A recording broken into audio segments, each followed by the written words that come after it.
Assalamualaikum warahmatullahi wabarakatuh. Perkenalkan, nama saya Syafa'atun dengan NIM 1921211075. Saya dari Program Studi Hukum Keluarga Islam semester 5. Pada kesempatan kali ini, saya dari kelompok 5 akan membawakan tema mengenai aurat pada mata kuliah Tafsir Ahkam yang diampu oleh Bapak Ahmadi Fatur Rahman Dariri. Nah, dari judul yang saya bawakan tadi, aurat, tentu teman-teman udah nggak asing lagi dengan yang namanya aurat. Bahkan terkadang kata aurat juga sering kali kita ucapkan ketika kita mendapati sesuatu yang memang itu perlu kita ingatkan pada teman kita. Katakanlah contohnya nih ya, kalau teman kita pakai baju kemudian bajunya nyingkap sampai kelihatan betisnya katakanlah, terus kita bilang auratnya kelihatan gitu, terus refleks tuh teman kita benerin bajunya buat bisa diturunin gitu.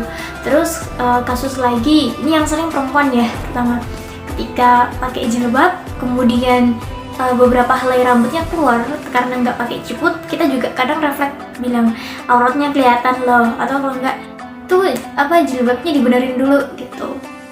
Sudah sering kita sebut di kegiatan sehari-hari, tapi teman-teman sendiri tahu nggak sih apa itu aurat? Terus batasan-batasan aurat itu seperti apa, dan kenapa dinamakan dengan aurat gitu kan. Aurat itu kalau diadopsi di bahasa Indonesia dari Kamus Besar Bahasa Indonesia sendiri, aurat itu merupakan bagian atau anggota tubuh yang tidak diperbolehkan dinampakkan kepada orang yang bukan seharusnya, atau kalau orang Islam nyebutnya bukan bagian dari mahram kita. Mahram itu orang-orang yang tidak boleh dinikahi ya teman-teman. Baik, berdasarkan Quran surat Al-Ahzab ayat 33, saya bacakan terlebih dahulu ya ayatnya. Kurang lebih seperti ini. A'udzubillahi minasyaitonirrajim. Bismillahirrahmanirrahim. Waqarna fi buyutikunna wa la tabarrajna tabarrujal jahiliyatil ula wa aqimnas sholata wa atinaz zakata wa ati'nallaha rasulah. Innama yuridullahu liyudhiba ankumur rijsa ahlal baiti wa yutahhirakum tathira. Yang mana artinya adalah seperti ini. Dan hendaklah kamu tetap di rumahmu, dan janganlah kamu berhias dan bertingkah laku seperti orang-orang jahiliyah terdahulu. Dan laksanakanlah salat, tunaikanlah zakat, dan taatilah Allah dan Rasulnya. Sesungguhnya Allah bermaksud hendak menghilangkan dosa dari kamu, wahai ahlul bait, dan membersihkan kamu sebersih-bersihnya. Nah, pada Quran surat Al-Ahzab ayat 33 ini ada beberapa poin yang perlu kita perhatikan bersama, terutama pada kata tabarruj. Nah, tabarruj sendiri diambil dari kata baroja yang artinya adalah nampak tinggi, dimana artinya tadi juga menegaskan bahwa kita dilarang bertabarruj. Tabarruj itu bisa diartikan dengan berlebih-lebihan, dan itu merupakan salah satu sikap dari orang-orang jahiliyah terdahulu. Apa saja sih yang dimaksud dengan tabarruj di ayat ini? Nah, tabarruj di ayat ini salah satunya memakai minyak wangi atau parfum yang berlebihan hingga menimbulkan syahwat kepada orang yang mencium bau parfum tersebut. Kemudian yang kedua, berhias atau berdandan dengan berlebihan dengan maksud menarik minat atau perhatian dari lawan jenis kita, baik itu perempuan maupun laki-laki, itu sama saja. Kemudian menggunakan pakaian juga dengan gaya yang berlebih-lebihan, itu juga termasuk tabarruj. Nah, yang sering disoroti juga pakaian orang-orang jahiliyah terdahulu itu, mereka ketika menggunakan jilbab atau hijab itu, yang perempuan ini ya, bagian kepala, bagian belakangnya itu ditinggikan, jadi bisa diibaratkan seperti punuk unta. Nah, berjilbab dengan cara yang seperti ini itu juga dilarang dalam Islam. Makanya ketika kita yang perempuan ini merasa rambutnya panjang terus lebat, akhirnya ketika kita kuncir ya teman-teman. Pokoknya itu, ketika kita kuncir itu pasti kalau terlalu lebat itu bakalan muncul punuk besar kayak gitu ya. Nah, itu bisa diakali mungkin dengan diikatnya jangan terlalu tinggi, tapi agak ke bawah, kemudian dilipat jadi beberapa gitu. Intinya usahakan ketika kita menggunakan jilbab itu tidak sampai memunculkan punuk unta. Nah, itu tidak diperbolehkan dalam Islam. Ketika kita menggunakan perhiasan itu juga perlu diperhatikan.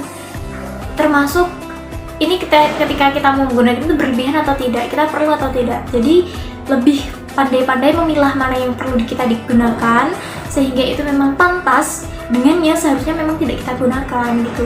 Boleh pakai cincin mah boleh gitu ya. Tapi kalau cincinnya sampai menuhin jari itu kan berlebihan, itu tabarruj. Nah, itu tidak diperbolehkan. Kemudian pakai gelang sampai bunyi kerincing-kerincing ketika kita lewat sampai yang sebelah itu mau gitu. Kayak toko emas berjalan gitu ya. Itu sebenarnya juga tidak boleh. Itu termasuk kegiatan bertabarruj. Nah, laki-laki juga nggak boleh pakai yang namanya cincin emas ya. Cara pakaian kita bisa dikatakan bertabarruj atau berlebihan itu adalah ketika apa yang kita gunakan itu bisa memancing syahwat dari lawan jenis kita. Seperti itu. Jadi membuat orang yang memandang kita itu berfantasi liar dan lain sebagainya. Seperti itu. Padahal tujuan dari kita berhijab, tujuan kita menutup aurat adalah untuk membentengi diri kita sendiri dan agar kita bisa dikenal, oh saya lo muslim. Nah, itulah istimewanya Islam, memperlakukan perempuan terutama itu dengan sangat mulia. Salah satunya adalah dengan penggunaan hijab itu sendiri. Oke, pembahasan kita berikutnya adalah Al-Quran Surat Al-Ahzab ayat 53. Berhubung karena ini suratnya lumayan panjang, jadi saya sisipkan aja ya nih. Oke, saya sisipin di sini. Teman-teman bisa baca. Kemudian saya langsung masuk ke artinya saja. Wahai orang-orang yang beriman, janganlah kamu memasuki rumah-rumah Nabi kecuali jika kamu diizinkan untuk makan tanpa menunggu waktu masak atau makannya. Tetapi jika kamu dipanggil, maka masuklah, dan apabila kamu selesai makan, keluarlah kamu tanpa memperpanjang percakapan. Sesungguhnya yang demikian itu adalah mengganggu Nabi SAW, sehingga Nabi malu kepadamu untuk menyuruhmu keluar, dan Allah tidak malu menerangkan yang benar. Apabila kamu meminta sesuatu keperluan kepada istri-istri Nabi, maka mintalah dari belakang tabir. Cara yang demikian itu lebih suci bagi hatimu dan hati mereka. Dan tidak boleh kamu menyakiti hati Rasulullah, dan tidak boleh pula menikahi istri-istrinya selama-lamanya setelah Nabi SAW wafat. Sesungguhnya yang demikian itu sangat besar dosanya di sisi Allah. Itu terjemahan dari Quran Surat Al-Ahzab ayat 53. Nah, latar belakang atau bisa disebut asbabun nuzul dari turunnya surat ini adalah ketika Rasulullah itu kedatangan tamu, dan tamu itu tidak segera pulang. Maksudnya mereka itu terlalu lama bercakap-cakap sampai Rasulullah sendiri akhirnya memutuskan untuk masuk ke kamar istrinya yang pertama. Kemudian ketika beliau keluar, ternyata tamunya juga belum pulang. Masuklah beliau ke kamar istrinya yang lainnya. Sampai habis, dan tamu tersebut juga belum pulang.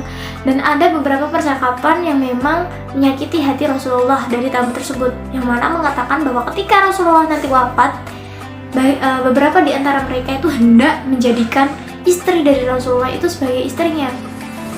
Nah, itu jelas ketika Rasulullah mendengarnya, hati beliau merasa tersakiti ya, karena secara beliau saja belum wafat, tapi kenapa sudah ada yang mengatakan hal yang demikian. Akhirnya turunlah ayat ini, fungsinya untuk menegur mereka semua.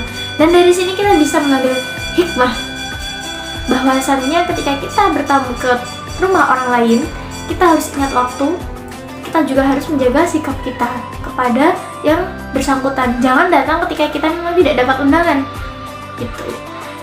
Kemudian ketika masalah tabir itu juga termasuk dari bagian hijab ya, dimana Allah itu memerintahkan ketika tamu tersebut meminta sesuatu kepada istri Nabi, mintalah lewat tabir gitu. Maksudnya tabir itu pembatas agar istri-istri Nabi atau istri Nabi berarti perempuan ya, tidak berhadapan langsung dengan yang bukan mahramnya atau tamu tersebut itu tadi.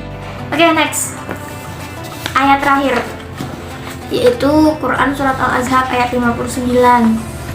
Dimana arti dari ayat ini adalah sebagai berikut. Wahai Nabi, katakanlah kepada istri-istrimu, anak-anak perempuanmu, dan istri-istri orang mukmin, hendaklah mereka menutupkan jilbabnya ke seluruh tubuh mereka. Yang demikian itu agar mereka lebih mudah untuk dikenali, sehingga mereka tidak diganggu. Dan Allah Maha Pengampun, Maha Penyayang. Dari tadi saya ngomongin soal hijab, tapi mungkin saya belum nyebutin batasan yang perlu kita terapkan ketika kita menggunakan aurat itu seperti apa. Menggunakan baju untuk menutupi aurat, maksud saya seperti itu. Nah, untuk laki-laki sendiri itu mulai dari pusar sampai dengan lutut. Itu laki-laki itu aurat yang wajib ditutup untuk laki-laki. Nah, bagaimana dengan perempuan? Kalau perempuan itu banyak sekali penafsiran yang berbeda dari para ulama. Kalau tanya soal Imam Syafi'i, jelas Imam Syafi'i mengatakan bahwa auratnya perempuan itu seluruh anggota badan dari perempuan kecuali telapak tangan. Jadi kita wajib tuh gunain cadar kalau kita menggunakan madhabnya Imam Syafi'i. Tapi Imam Nawawi mengatakan bahwa auratnya seorang perempuan itu seluruh anggota badan kecuali telapak tangan dan juga wajah. Oke, mungkin itu teman-teman. Mohon maaf kalau videonya terlalu panjang dan mungkin ada yang mengatakan membosankan, tapi semoga enggak ya. Semoga masih ada yang sabar bertahan untuk lihat video ini sampai akhir. Untuk pertanyaan dari teman-teman terkait aurat bisa dibahas nanti ketika di grup atau waktu perkuliahan berlangsung, silahkan ditanyakan. Sekian dari saya, kurang lebihnya mohon maaf, akan dilanjut oleh teman-teman saya di video yang lain. Assalamualaikum warahmatullahi wabarakatuh.